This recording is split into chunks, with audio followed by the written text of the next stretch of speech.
Day. Hear it now. And man, I'm excited to share this Valentine's Day with you. Hopefully, you've had a good start to the day. Maybe you've gotten a card.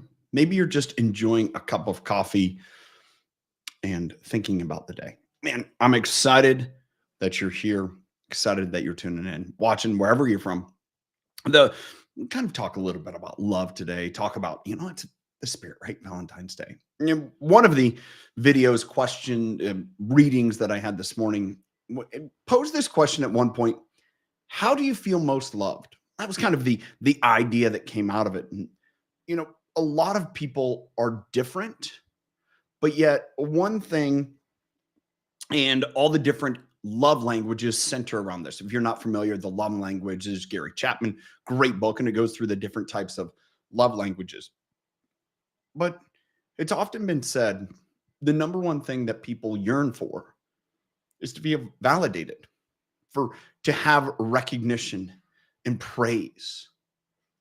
And yet everyone's a little different how they read that or how they sense that. And so it's important at times to ask people, how do you feel most loved? How I feel loved may be different than someone else. The love languages are words of affirmation, quality time, touch. I'm missing the rest of them. That's okay. I'm not good at the service. Yes.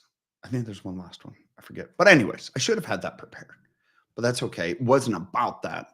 But it's asking, how do you feel most loved? Now, each person's different. And it would be wrong assuming that everyone's the same. So there should never be a fault in saying, how do you feel most loved? I'm going to skip to this. And I think this is important in relationships, in the workplace. It's my thought of the day. Showing love to others should never be considered soft. If you have hard skills, you have soft skills, and those have been debated and discussed. And, many workplaces and interactions, they say actually soft skills are lacking in our society.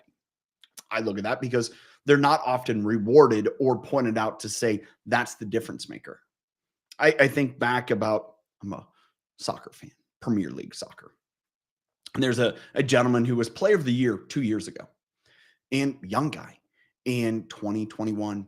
And one of the elements that I saw him do the most that really stuck out to me watching, observing him, he would run 25 yards across the field after a play, after, a good quality play of whether the ball got kicked out of bounds, defensive play, or maybe a great shot on goal. He would run that 25 to 30 yards, meters, if you want to give the guy a pat on the back or a high five. What I saw that year was the example of leadership and confidence and validation, people bound together. And so when I think about leaders, and there's often this idea that I have to be rigid and I have to be hard in order that I can maintain accountability. Showing love to others should never be considered soft. It's actually through our actions of love, our displays of love and care. It's putting your arm around someone. It's giving them a pat on the back, holding them accountable all the while, that it makes that accountability stick, that makes that accountability actually matter.